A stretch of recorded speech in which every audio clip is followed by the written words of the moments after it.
New York times की खबर से दुनिया भर में फिर से हाहाकार है। अमेरिका के 50,000 से ज्यादा जवान तैयार हैं ग्राउंड ऑपरेशंस के लिए। 50,000 जवान तैनात। ईरान पर कभी भी हो सकता है हमला। यह ऑपरेशन क्या इस बार ग्राउंड ऑपरेशन होगा?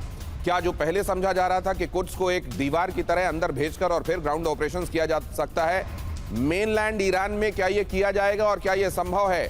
क्या इसके लिए किसी आइलैंड को निशाना बनाया जाएगा इस बार ग्राउंड ऑपरेशंस के दौरान? क्या होगा? और ग्राउंड ऑपरेशन होगा या कुछ और होगा, या एक बार फिर से एयर ऑपरेशंस देखने को मिलेंगे? पीके श्रीवास्तव से। दिनेश, देखिए, ग्राउंड ऑपरेशन होगा जिस तरीके की प्लानिंग है, असेट्स वहाँ इकट्ठा किए गए हैं, including USS boxer, USS new Orleans, ये सारे मरीन कमांडोज वाले हैं। इनका काम है ग्रैब करना, जाकर के एक डिफाइंड टास्क को अचीव करना।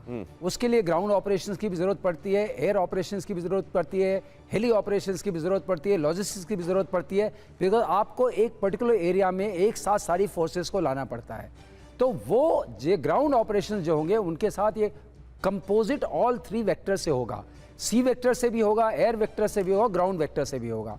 अगर सीज करने का वो है, जो कि अभी खबरों में आ रहा है कि वहाँ के जो न्यूक्लियर असेट्स हैं, जो पर्टिकुलरली जो 440 किलोग्राम्स एनरिच यूरेनियम है, उसको सीज करने की बात की जा रही है और खर्ग आइलैंड को कंट्रोल में लेने की बात की जा रही है फॉर सम टाइम।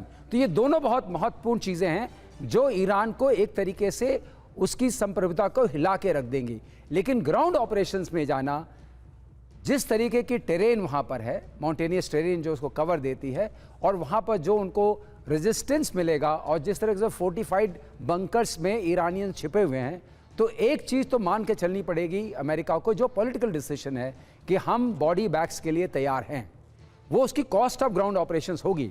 लेकिन अगर आपने इतने फोर्सेस को जमा किया है, और जो आपने लेटर भेजा था जिसको ईरान ने कहा ये सरेंडर का लेटर है, ये समझौते का लेटर नहीं है, और वो डेफिनेटली उसमें जो एक पॉइंट अब कल करके निकाला जा रहा है सब कुछ करने के बाद, कि Iran will not be a nuclear nation. आपने देखा शुरू किससे हुआ था?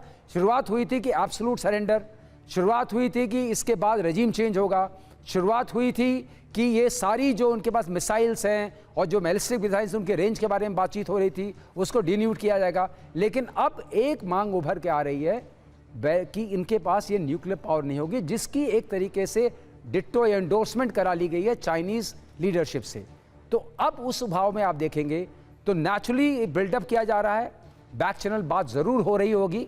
ईरान के जो अपने उनके बैक चैनल में यूएस, चाहे वो रशियन कनेक्शन हो, चाहे चाइनीज़ कनेक्शन हो, चाहे नॉर्थ कोरियन कनेक्शन हो, उन सब से बात करके शायद, अगर आप मुझसे प्रोबेबिलिटी में पूछेंगे तो ग्राउंड ऑपरेशंस अभी भी थोड़ा दूर हैं। अभी भी मौका दिया जाएगा प्रेशर बिल्डअप करके कि आप उस डॉक्यूमेंट पर वापस आएं।